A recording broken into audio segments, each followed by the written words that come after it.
እንደምን ከረማችሁ? እንግዲህ ካየኋችሁ አመት ሆኖኛል። ያው ናችሁ፣ አላረጃችሁም፣ አልተለወጣችሁም። ክብር ለእግዚአብሔር ይሁን።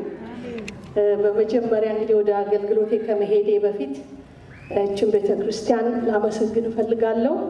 ለሁለተኛ ጊዜ መጥቼ ከእናንተ ጋራ ውብ የሆነውን ድንቅ የሆነውን አምላካችንን አብሬ እንዳመልክ እድልን ስላገኘው በቤተ ክርስቲያኒቱ ስም አገልጋዮቹን ፓስተር ኤፍሬም፣ ፓስተር አለማየሁ ብዙ ዓመት አብረን የኖርንን አገልግለናል አብረን በአትላንታ።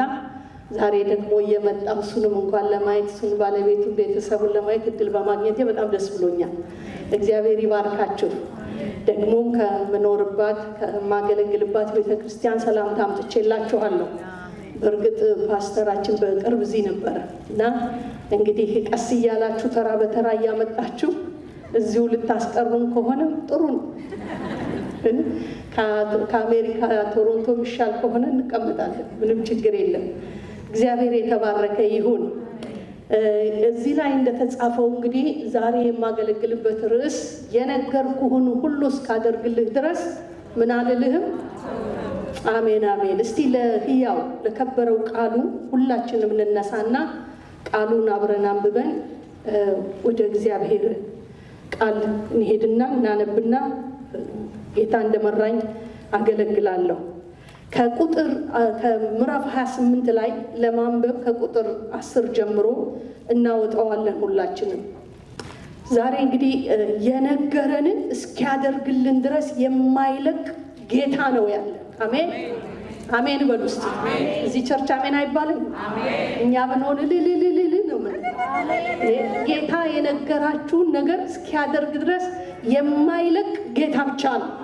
ሰው ብዙ ነገር ነግሯችሁ ከመርሳትም ወይም ሐሳቡን ከመለወጥ ብዙ ያደርጋል። እግዚአብሔር ግን ከተናገረ የተናገረውን ምን ይላል? አሜን ያደርጋል። ስለዚህ ዛሬ በዛ ላይ ነው የምንሄደው። የማነበው ታሪክ እንደምታውቁት የያዕቆብ ታሪክ ነው።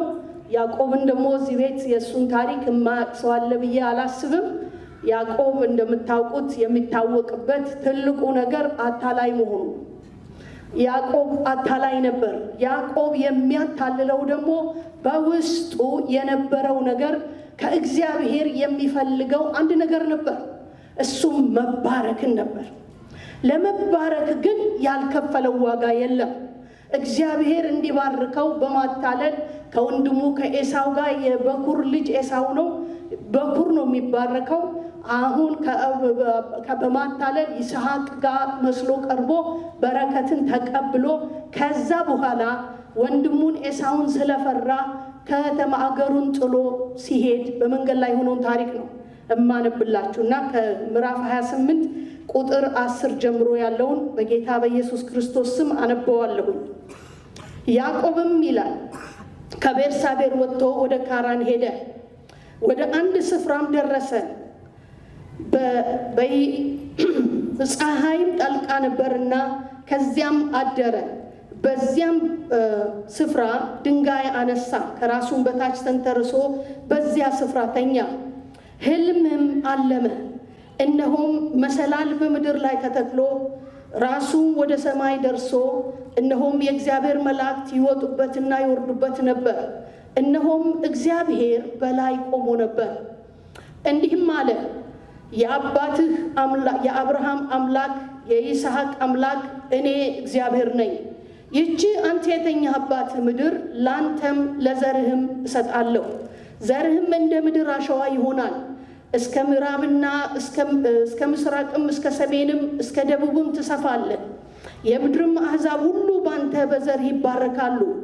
እነሆም እኔ ካንተ ጋራ ነኝ፣ በምትሄድበት መንገድ ሁሉ ጠብቀሃለሁ፣ ወደዚችም ምድር እመልሰሃለሁ፣ የነገርኩህንም እስካደርግልህ ድረስ አልተውህም። ያዕቆብም ከእንቅልፉ ተነሳ፣ በእውነት እግዚአብሔር በዚህ ስፍራ ነው፣ እኔ አላወቅኩም ነበር አለ። ፈራ፣ እንዲህም አለ፣ ይህ ስፍራ እንዴት ያስፈራል! ይህ ስፍራ የእግዚአብሔር ቤት ነው እንጂ ሌላ አይደለም። ይህ የሰማይ ደጅ ነው። ያዕቆብም ማልዶ ተነሳ፣ ተንተርሶትም የነበረውን ድንጋይ ወስዶ ሐውልት አድርጎ አቆመ፣ በላዩም ዘይት አፈሰሰ። ያዕቆብም ያንን ስፍራ ቤቴል ብሎ ጠራው ይላል። ክብር ለእግዚአብሔር ይሁን። እንጸልያለን። የዘላለም አባት እግዚአብሔር አምላካችን ሆይ ስለዚህ ስለተቀደሰና ስለተባረከ ቀን አመሰግንሃለሁ። እግዚአብሔር ሆይ ቃሉን ላከ ፈወሳቸው ተብሎ እንደተጻፈ በጌታ በኢየሱስ ክርስቶስ ስም ዛሬ በዚህ ቤት ውስጥ ባንተ መገኘት ፈውስ ለሚያስፈልገው ፈውስ፣ እግዚአብሔር ሆይ ከጭንቀት ከፍርሃት መውጣት ለሚያስፈልገው ነፃነት በዚህ ስፍራ እግዚአብሔር አምላኬ ሆይ ያንተን ፊት የሚፈልግ ልብ ደግሞ ያለውን ፊትህን እንድታበራ በልጅ በኢየሱስ ስም ጸልያለሁ። አንተ ባለህበት በዛ ነፃነት አለ። አንተ በዛ ባለህበት በዛ መፈታት አለ። አንተ ባለህበት በዛ ድል አለ። እግዚአብሔር ሆይ ከሁሉ ነገር በዝማሬ በአምልኮ ሲመሩን እንደዘመር ነው ያንተ መገኘት በዚህ ቦታ እንፈልገዋለን። እግዚአብሔር አምላክ ሆይ አንተ መልካም አምላክ ነህና ሳትነካን አትውጣ፣ ሳትናገረን አትውጣ ከዚህ ቦታ። እግዚአብሔር ሆይ ያዕቆብን በመንገድ ተገናኝተህ የለወጥክ እግዚአብሔር ዛሬ የመለወጫ ቀናችን ይሁንልን። ዛሬ አንድ ምዕራፍ የምንሄድበት ምሽት ይሁንልን። ዛሬ ወደ ፈቃድህና ወደ ሐሳብህ ቀድሞ በክርስቶስ ኢየሱስ በተናገርክልን ቃል እግዚአብሔር ሆይ ገብተን ወደ አንተ ፈቃድ የምንሄድበት ምሽት እንዲሆን በጌታ በኢየሱስ ስም እንጸልያለን። ይህንን ስፍራ እግዚአብሔር ሆይ አንተ ተቆጣጠር። በዚህ ቦታ በዚህ ስፍራ ቃሉን እግዚአብሔር ሆይ የሚዋጋ የሕዝብህንም ጆሮ ደግሞ ጌታ ሆይ አመለጡ ሰሙ ብሎ የሚነሳ የክፉ የጠላት አሰራር በተለያየ መንገድ የሚገለጥ የሰይጣን ተልኮ ቃሉን የሚለቅም ጆሮን የሚደፍን ግራ የሚያጋባ የሚያጨልም ከእግዚአብሔር ጋር እንዳይደርሱ ወደ እግዚአብሔር እንዳያዩ ወደ እግዚአብሔር እንዳይመጡ እግዚአብሔር የተናገረላቸው እንዳይወርሱ የሚዋጉ መናፍስትን በሙሉ ዛሬ በስሙ በስልጣን በጌታ በኢየሱስ ስም የተወጉ ይሁኑ። በጌታ በኢየሱስ ስም የተወጉ ይሁኑ። ሾላ ከዛፍ እንደሚረግፍ እንዲሁ ይርገፉ። ሞዓብ በጭቃ በጭድ እንደተረገጠ እንዲሁ ይረገጡ። በናዝሬቱ በጌታ በኢየሱስ ስም ስፍራ ሁሉ በነፃ የተሞላ ይሁን። በመንፈስ ኃይል የተሞላ ይሁን። የመፈታት ቀን ይሁን። የድል ቀን ይሁን። የመውረስ ቀን ይሁን። የመግባት ቀን ይሁን። የመነሳት ቀን ይሁን። የማየት ቀን ይሁን። የማምለጥ ቀን ይሁን። ጌታ ሆይ አንተ እንዳለህ እንዲሆን እንዲሁ ይሁን። እናመሰግንሃለን። ክብርና ምስጋና እንሰጣለን። እስቲ የሰማ ሁሉ ጌታ በዚህ አለ የሚል ጀሆቫ ሻማ እግዚአብሔር እዚህ አለ። በእልልታና በጭብጨባ እግዚአብሔር እዚህ አለ። የሚፈታው እዚህ አለ። ድል አድራጊው እዚህ አለ። የሚያስተምረው መንፈሱ እዚህ አለ። ዛሬ ጌታ አምላካችን በዚህ ቃል ተናግሮኛል። ይሄ ቃል ለአንድ ሰው ይሆናል፣ ለብዙ ይሆናል። ነገር ግን የነገራችሁን እስኪያደርግላችሁ ድረስ የማይተው ጌታ እንደገና ኪዳኑን ያድሳል። እንደገና ኪዳኑን ያስታውሳል። እንደገና በኪዳኑ እንድትነሱ ያደርጋል። መንፈሱ በዚህ ስላለ ይሄንን ይሰራል። ክብር ለእግዚአብሔር ለአምላካችን ይሁን። ቁጭ ትላላችሁ። ኢየሱስ ክርስቶስ ጌታ ነው። እንደ እግዚአብሔር ያለ ማንም የለም ወገኖቼ። ሐና ከብዙ ነገር ከብዙ ጸሎት በኋላ መሃንነቷ ከቀረ በኋላ ስትጸልይ መጽሐፍ ቅዱስ እንዲህ አለች ይላል።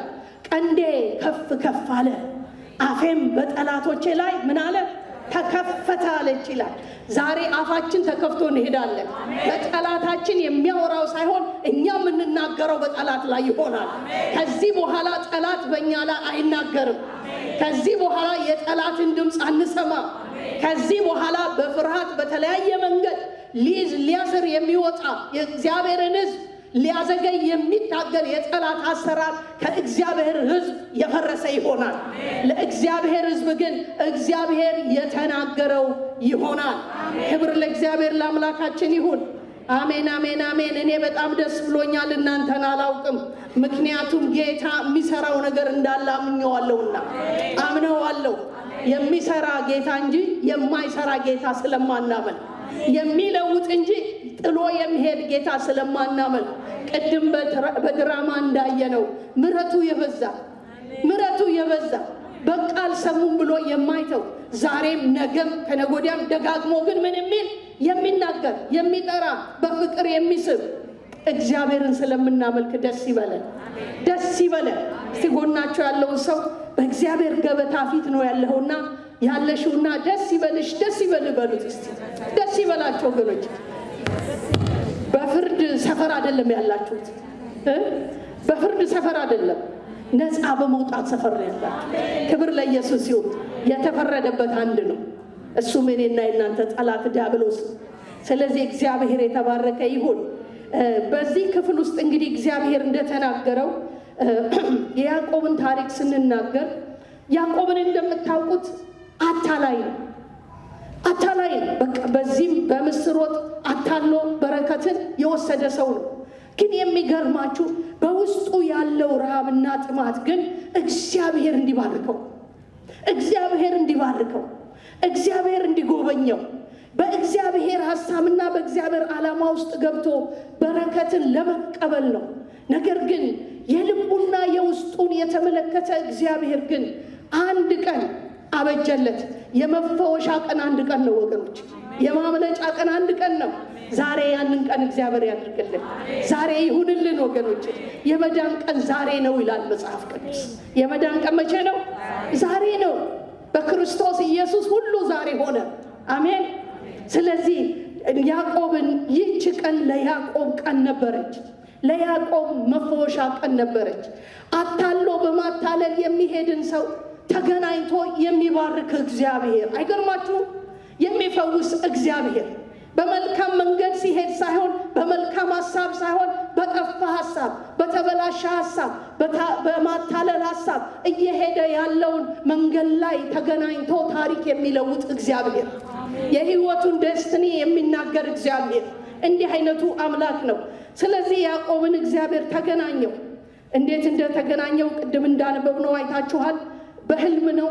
ድንጋይ ተንተርሶ የተኛበት ስፍራ እግዚአብሔር በራእይ ተገለጸለትና በተንተራሰበት በተኛበት ቦታ ትልቅ መሰላል ያያል። ከምድር ወደ ሰማይ የተዘረጋ መሰላል ነው። በዚህ የመሰላል ጫፍ ላይ ደግሞ ማቆሞ ነበር ይላል፣ እግዚአብሔር ቆሞ ነበር። ክብር ለእግዚአብሔር ይሁን። ከዛ መላእክቱ ደግሞ በመሰላሉ ላይ ይመላለሱ ነበር ያየሁን። ከዛ በኋላ ሲነሳ ምን አለ? ይሄ ስፍራ ምንድን ነው አለ? እንዴት ያስፈራል! ይሄ ስፍራ እንደ ሌላ ስፍራ አይደለም። ሌባን ሕግ ምንድን ነው የሚያደርገው? አታላይ ሁለት እጁን አስሮ ወደ እስር ቤት ነው የሚወስደው። እግዚአብሔር ግን ራሱን በመግለጥ ፍቅሩን በመስጠት ይማርካል። እግዚአብሔር ግን መንገድን ያስተካክላል። ከዚህ በኋላ በማታለል ሳይሆን ከዚህ በኋላ እግዚአብሔር ቃልና ፕሮሚስ ይገባለት ነው የምናየው። ከዛ በኋላ የእግዚአብሔርን ድምፅ ሰማ። ይሄ ስፍራ እንዴት ያስፈራል! ይሄ ስፍራ ዝም ብሎ ስፍራ አይደለም፣ ይሄ ስፍራ የእግዚአብሔር ቤት ነው። የዛ ስፍራ ስም ሎዛ ነበር የሚባለው። አሁን ቀየረና ምን አለ? ለመጀመሪያ ጊዜ ይሄ ስፍራ ቤቴል ነው አለ። ቤቴል ማለት የእግዚአብሔር የሚኖርበት የሚገኝበት ማለት ነው፣ የእግዚአብሔር ቤት ማለት ነው። ስለዚህ ይሄ ስፍራ ቤቴል ነው አለ። እግዚአብሔር የሰጠውን ርዕስ ምን ነበረ? ቅድም እንዳልኳችሁ የነገርኩህን ነገር ዘርህን አበዛዋለሁ አለ። በአብርሃም በረከት አብርሃምን የባረከበት አባቱን ይስሐቅን የባረከበትን ያንን በረከት አንተ ላይ ደግሞ በአንተ ይፈጸማል።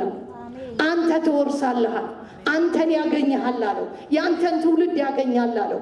ስለዚህ ያነገርኩህን ይሄንን በረከት ደግሞ አለው እስካደርግልህ ድረስ በምንም አይነት አልተውህም አለ። አሜን። የማይተው እግዚአብሔር በምንም አይነት አልተውህም አለ። እስቲ ወደ ምዕራፍ 31 ላይ እንሄድና ያዕቆብ ይችን ቃል ሰምቶ ይችን ቃል ይዞ ተጓዘ። ይሄድ የነበረውም ወደ አጎቱ ቤት ወደ ላባ ነበርና በላባ ቤት መኖር ጀመረ። ጊዜያችን አጭር ስለሆነ አጠራጠር እያረኩ እናገራለሁኝ። በላባ ቤት ሲኖር ለ20 ዓመት በላባ ቤት እንደተቀመጠ መጽሐፍ ቅዱስ ይነግረናል። ላባ ቤት ሲኖር 2 ሚስቶችን አገባ።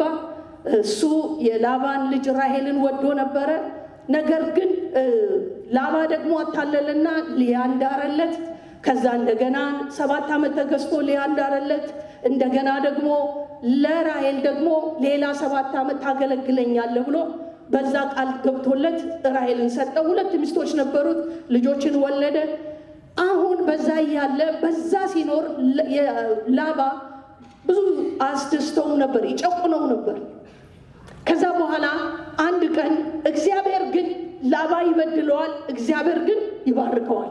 እንደውም የላባ ቤት በያዕቆብ ምክንያት እንደተባረከ መጽሐፍ ቅዱስ ይነግረናል። የእግዚአብሔር እጅ ያለበት ሰው እኮ በገባበት ቦታ ሁሉ ለሱ ብቻ አይደለም ለሚኖርበት ሕዝብ እንኳን በረከት ይሆናል። አሜን። እግዚአብሔር ብቻ ምን ይሁን? ከኛ ጋራ ይሁን። ከኛ ጋራ ከሆነ ማን ይቃወመናል? አይደለም። እግዚአብሔር ከኛ ጋር ከሆነ ለኔና ለእናንተ ብቻ አይደለም፣ ከኛ ጋር ላለ ሁሉ በረከት ይሆናል። ለከተማ በረከት ይሆናል፣ ለአገር በረከት ይሆናል፣ ለቤት ለዘር በረከት ይሆናል። እግዚአብሔር ግን ከኛ ጋር አይሁን። እግዚአብሔር አልተውህም እንዳለው በዛ ከሄዱ በኋላ በምዕራፍ 31 ላይ ስትመለከቱ ያዕቆብም ይላል የላባ ልጆች ያሉትን ነገር ያዕቆብ ለአባታችን የሆነውን ሁሉ ወሰደ፣ ይህ ሁሉ ክብር ከአባታችን ከብት አገኘ ሲሉ ሰማ ይላል። አሁን ይሄ እንግዲህ ከ20 ዓመት በኋላ የሆነ ታሪክ ነው። 20 ዓመቱ ላይ እንግዲህ ጊዜው በትክክል ባይጻፍም እና ምንድን ነው እግዚአብሔር ደሞዜ ምን ይሁን ሲለው ደሞዝህ የኔ ደሞዝ በቃ አለው። ከብቶቹ ሲወለዱ በሰውነታቸው ላይ ነጠብጣብ ያላቸው ሁሉ የኔ ይሁኑ ብሎ ለላባ ጋር ተስማምተው ነበር። እግዚአብሔር ያዕቆብን ይሄንን ስለተስማሙ የሚወለዱት ሁሉ ምን ሆኑ? ነጠብጣብ ያላቸው የጉርጉር ከብቶች ይወለዱ ጀመር። በዛን ጊዜ ያዕቆብ ሀብታም ሆነ። ስለዚህ ነው የላባ ልጆች የተናደዱበት። ምን ቀረው? አሁን እኮ አባታችንን ነገር እየወሰደ ነው ብለው ማጉረምረም ጀመሩ። ያዕቆብም ይሄንን ነገር ሰማ። በቁጥር 2 ላይ እንደምታዩት ያዕቆብም ይላል የላባ ፊት አየ፣ እነሆ ከእርሱ ጋር እንደ ድሮ አልሆነም ይላል። አሁን እንግዲህ መከፋት ይጀምራል ያዕቆብ። ለምን? ተማምኖበት የሄደው 2 ልጆቹን የዳረው አሁን ከእሱ ጋር ዘር ያለው በዛ ላይ ደግሞ አጎቱ ነው። በቃ ባረካለሁ ብሎ ባለበት ሰዓት ላባ ታሪኩ ሲለወጥ አላችሁ። የላባ ፊት እንደ ድሮ አልሆነም ይላል። ወገኖቼ የሰው ፊት ይለወጣል፣ ሁኔታ ይለወጣል። ነገሮቻችን ዛሬ አግኝቶ ነገ ማጣት ሊሆን ይችላል። ወዳጅ ያላችኋቸው የያዛችኋቸው ሊለወጡባችሁ ይችላሉ። ግን አንድ ነገር አለ፣ ለዘላለም የማይለወጥ ግን ጌታ አለ። በፍቅሩ የጠነከረ የማይተው የማይረሳ የተናገረውን ነገር ሳያደርግ የማይተው እግዚአብሔር አለ። ስለዚህም ያዕቆብ ሲመለከት የላባ ነገር እንደ ድሮ አልሆነም፣ ፊቱ ተለውጧል። ስለዚህም እንደዚህ አለ፣ እግዚአብሔርም ያዕቆብን አለው ይላል የሰው ፊት ሲለወጥ በደል በቅዱሳን ላይ ሲሆን በዛን ጊዜ እግዚአብሔር ይመጣል። አሜን። እግዚአብሔር በችግራችሁ ጊዜ አንደኛ የሚደርስ ሰው አይደለም። እግዚአብሔር ነገራችሁን ልትጥሉ 1 ደቂቃ ሲቀራችሁ በእኔና በሞት መካከል ይላል አይደል ዳዊት፣ 1 እርምጃ ቀርቶ ነበር ይላል። በዛ እርምጃ ውስጥ እግዚአብሔር ገብቶ ዳዊትን ከሞት አድኖታል። ስለዚህ ነው እግዚአብሔር ጭልም ሲልባችሁ በጨለማና በእናንተ መካከል ይገባል። እስራኤላውያን ከፊታቸው ቀይ ባህር ከኋላቸው ፈርዖን መጥቶ አጣብቂኝ በሆነ ሰዓት ውስጥ ማን መጣ ይላል? በመካከል የገባው ማን ነው? እግዚአብሔር ገባ። እግዚአብሔር በፈርዖን ሰፈር ጨለማ፣ በእነሱ ሰፈር ደግሞ ብርሃን እያደረገ ደግሞ የመራቸው ሰዓት አለ። ስለዚህ ህዝቡ ወደ ሙሴ በጮሁ ጊዜ በዘጸአት 14 ላይ ስትመለከቱ ከቁጥር 14 ጀምሮ ህዝቡ ወደ ሙሴ ጮሁ። ከፊታቸው ያለው ቀይ ባህር ነው፣ ከኋላቸው ደግሞ የፈርዖን ሰረገላ ነው። የፈርዖን ወታደሮች ናቸው፣ መሄጃ ምንም የላቸው። ያን ጊዜ ህዝቡ ማጉረምረም ጀመረ። በቃ መቃብር ልታሳጣን ነው አሉት ሙሴ። መቃብር ከሀገራችን ምን ነው ለፈርዖን ተገዝተን የባርነትን ኑሮ ብንቀጥል ይሻላል። እግዚአብሔር እንዲህ ከማለት ይጠብቃል። የባርነትን ኑሮ ሽንኩርቱ አሉ ምኑ ትዝ እኮ የሚላቸው ነገር ሁሉም ይጠቅማቸዋል ነበር። ነገር ግን ይሄንን ባጉረመረሙ ጊዜ እግዚአብሔር ለሙሴ አንድ ነገር አለው። ሙሴ ወደ እግዚአብሔር መጮህ ጀመረ። የዛን ጊዜ እግዚአብሔር ምን አለው? በእጅ የያዝከው ምንድን ነው? ይውላችሁ እግዚአብሔር ቃል ይሰጣችኋል ወይም ደግሞ የሚያስይዛችሁ ነገር አለ። ለሙሴ ያስያዘው በትር ነበር። የኔና የእናንተ ፕሮሚስ ግን የእግዚአብሔር ቃል። ይሄ ቃል በእጃችን አለ። ከፊት ቀይ ባህር ቢመጣ፣ ከኋላ ፈርዖን ቢሰለፍ፣ ከዚህ ቦታ እዚህ ቢመጣ፣ ከዛ ቦታ ይሄ ነገር ቢመጣ፣ ይሄ ያው ቃል እግዚአብሔር የተናገረልን ሰማይና ምድር ያልፋል እንጂ ቃሌ አልፍም ያለው ፕሮሚስ ለዘላለም አልፍም።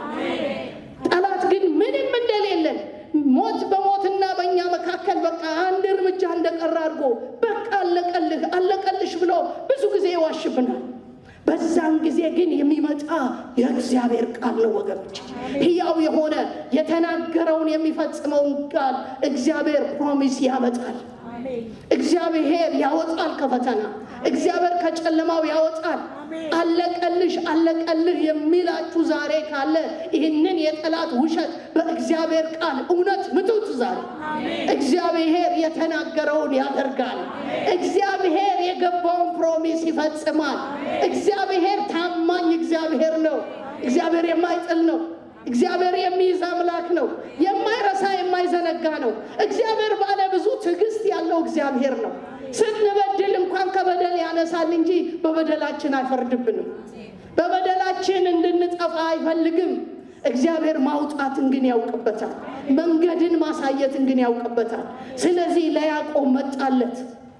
የላባ ፊት ሲለወጥ እግዚአብሔር መጣ። ፕሮሚሱን ሊያድስ መጣና እንደዚህ ይለዋል። እግዚአብሔርም ያዕቆብን ወደ አባትህ ምድር ወደ ዘመዶችህ ተመለስ፣ ካንተ ጋር ሆናለሁ። ያዕቆብንም ልኮ አለው ይላል።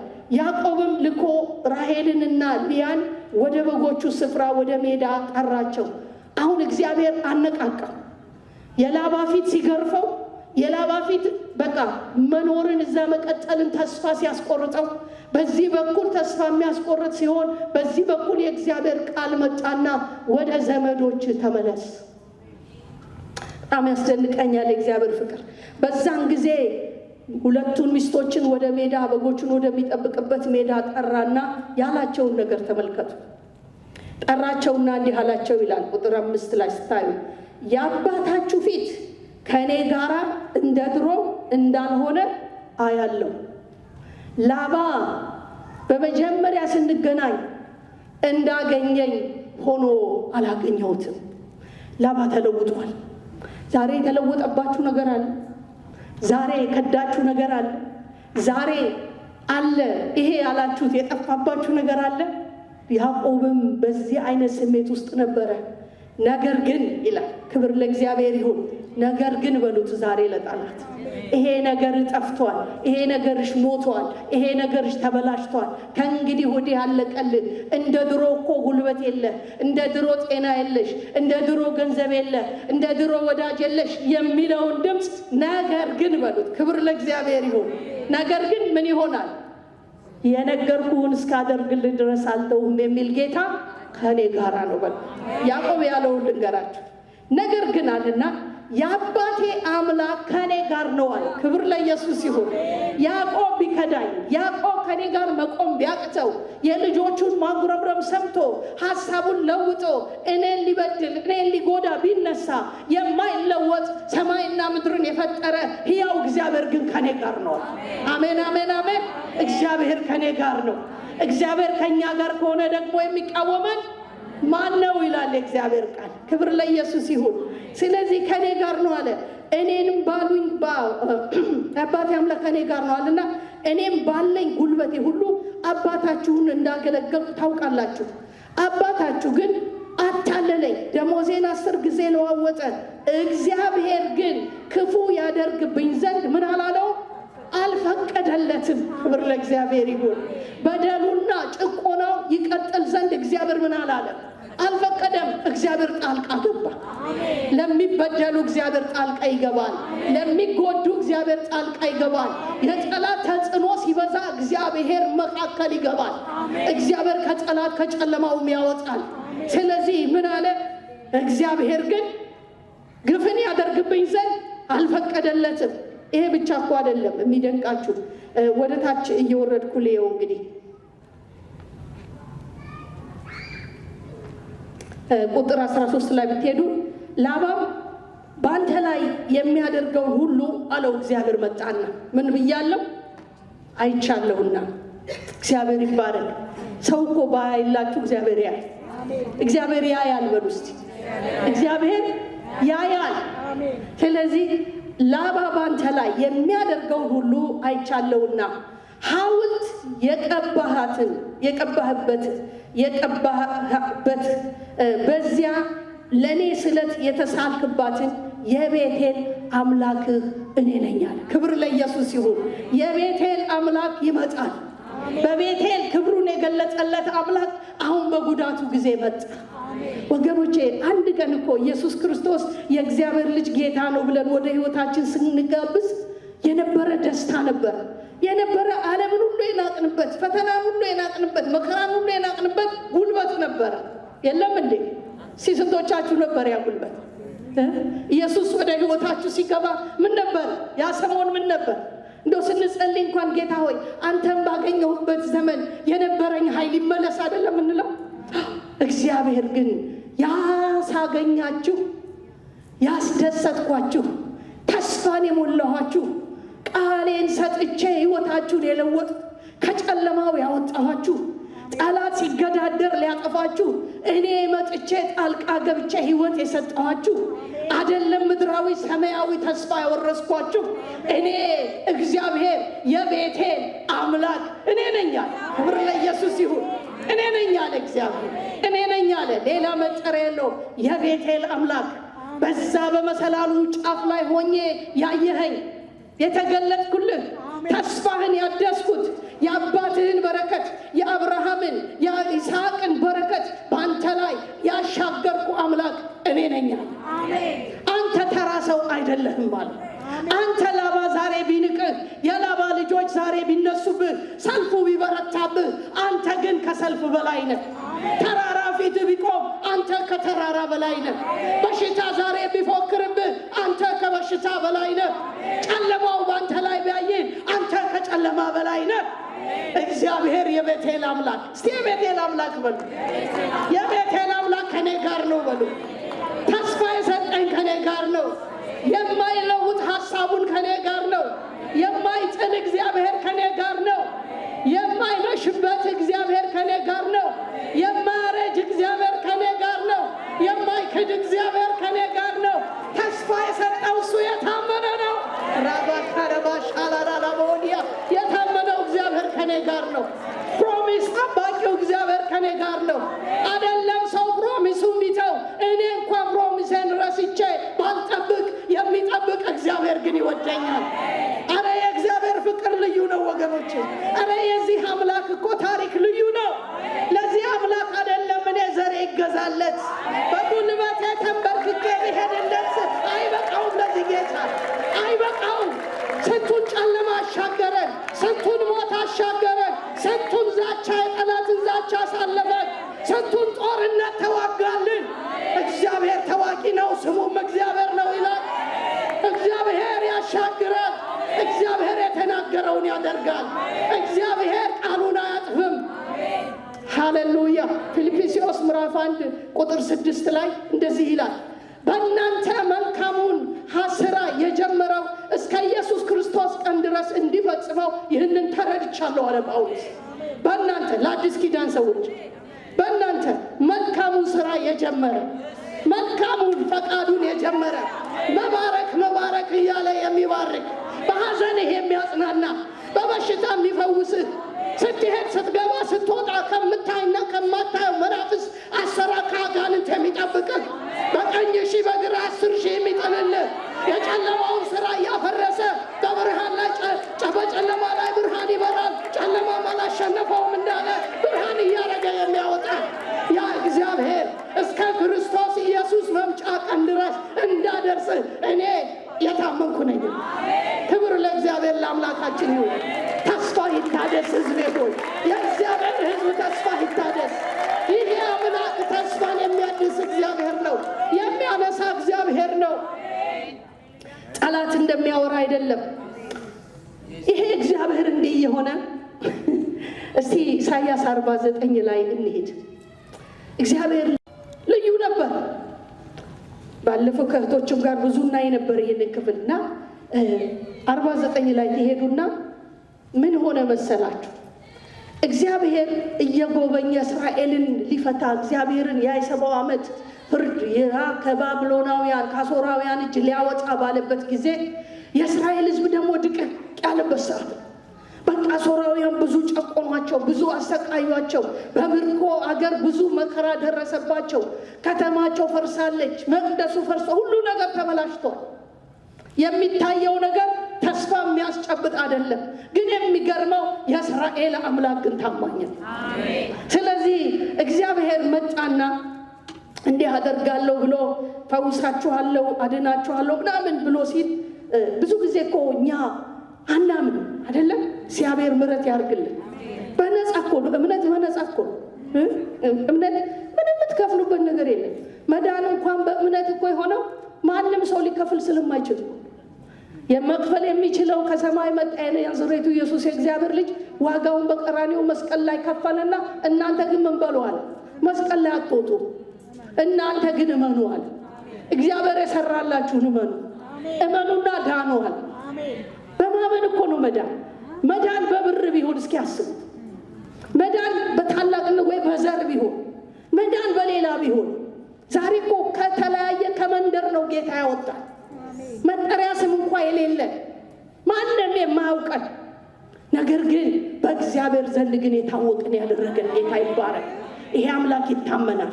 ይሄ አምላክ ይታመናል። እኔ ብዙ ጊዜ እንዲህ እላለሁ፣ እግዚአብሔር ይታመናል እንጂ አይታማም እላለሁ። እግዚአብሔር አይታማም። እግዚአብሔር ግን ምን ይላል? አሜን። እንዳታሙት እግዚአብሔር። እስራኤላውያን ብዙ ጊዜ አሙት ይላል አይደለም? አሁን እንጀራ መስጠት ይችላልን? አሁን ከዚህ ሊያወጣን ይችላልን? ይሄ ሐሚታ። እግዚአብሔር ግን አይታማም። እግዚአብሔር ግን ይታመናል። ስለዚህ ወገኖቼ ይሄ በሆነበት ሰዓት ከቁጥር 13 ጀምሮ ብናነበው ደስ ይለኛል። እግዚአብሔር ይላል አሁን እስራኤላውያንን እያጽናናን ያለው በነቢያቱ። ስለዚህ እግዚአብሔር ሕዝቡን አጽናንቷልና ለችግረኞችም ራርቷልና፣ ሰማያት ሆይ ዘምሩ፣ ምድር ሆይ ደስ ይበልሽ፣ ተራሮች ሆይ እልል በሉ ይላል። መጽሐፍ ቅዱስን ስታነቡ እግዚአብሔር ፍቅር መሆኑን፣ እግዚአብሔር መሐሪ መሆኑን፣ እግዚአብሔር ቸር መሆኑን፣ እግዚአብሔር በመከራ መጥቶ የሚጎበኝ የሚያነሳ መሆኑን ለእስራኤል ይነግርና አልሰማ ሲሉት ከእነሱ ጋር ማውራት ያቆምና ከሰማይና ከምድር ጋር ማውራት ይጀምራል። ከግዑዝ ጋር ማውራት ይጀምራል። ዛሬ ግን ሰማያት እልል በሉ፣ ሰማያት ዘምሩ፣ እስራኤልን ጎበኘሁ እያለ አይልብንም። የምንዘምር እኛ ነን። ተራራ አይዘምርም። ዛሬ የምንዘምር እኛ ነን። አይናችን የበራ እኛ ግን ለጌታ ምን እንላለን? እንዘምርለታለን። እዚህ ላይ እሱን ነው የምታዩት። ተራሮች ሆይ ይላል። በቃ ለእግዚአብሔር ለሕዝቡ ራርቷል። ሕዝቡ ግን አልገባው። ስለዚህ ሰማያት ሆይ ዘምሩ ይላል። ምድር ሆይ ደስ ይበልሽ እልል በይ ይላል። እስቲ አንዴ ለጌታ እኛ እልል እንበል። ስለ ጎበኘን ጌታ እልል በሉ። ክብር ለእግዚአብሔር ይሁን። እልልታ እኮ ዝም ብሎ አይወጣም። እልልታ ዋጋ ተከፍሎበታል። በቀራንዮ መስቀል ላይ ዋጋ ተከፍሎበታል። ዝም ብሎ አይደለም እኮ እልል ማለት የቻልነው። እልል ማለት የቻልነው ከዚህ ውስጥ እግዚአብሔር አንድ ነፃነትን ስለሰጠን። ነፃ አልወጣ ሕዝብ እልል ማለት አይችልም። ነፃ አልወጣ ሕዝብ አንገቱን ደፍቶ ይሄዳል። ቅድም እንዳልኳችሁ ሐና ግን ምን አለች? ቀንዴ ምን አላለች? ከፍ ከፍ አለ ያለች። አዎ በተራሮች ላይ የምስራችን የሚናገር እግሮቹ እንዴት ያማሩ ናቸው አይደለም?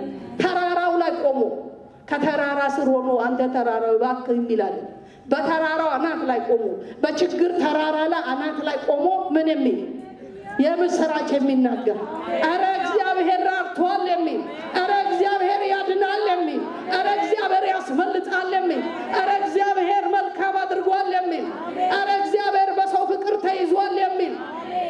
እግዚአብሔር እኮ በሰው ፍቅር ተያዘ። ሰው የማይጠቅም እግዚአብሔር ግን የማይጠቅመውን መውደድ ጀመረ። እግዚአብሔር የማይወደው እዚህ ቤት ማንም የለም። እግዚአብሔር ይወዳል ሰው። እልል በሉ እግዚአብሔር እያለ ቀጥላችሁ ስታነቡ ቁጥር 14 ላይ ምን ይላል? ጽዮን ግን ይላል ከዚህ እግዚአብሔር ያድናል። ጽዮን ግን ምን አለች ይላል? ጽዮን ግን ይልና እግዚአብሔር ምን ብሎኛል?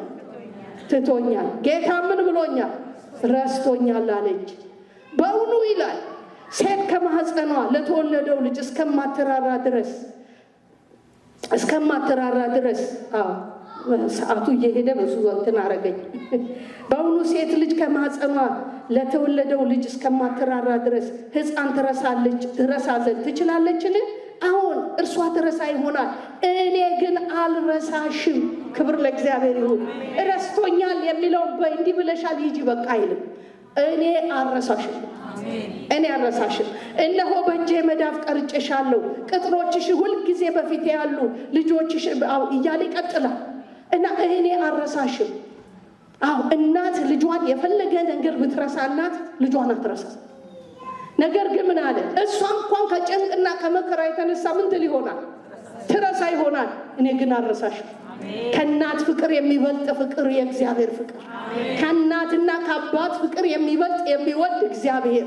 ዳዊት እኮ ሲናገር እናቴና አባቴ ተውኝ ይላል።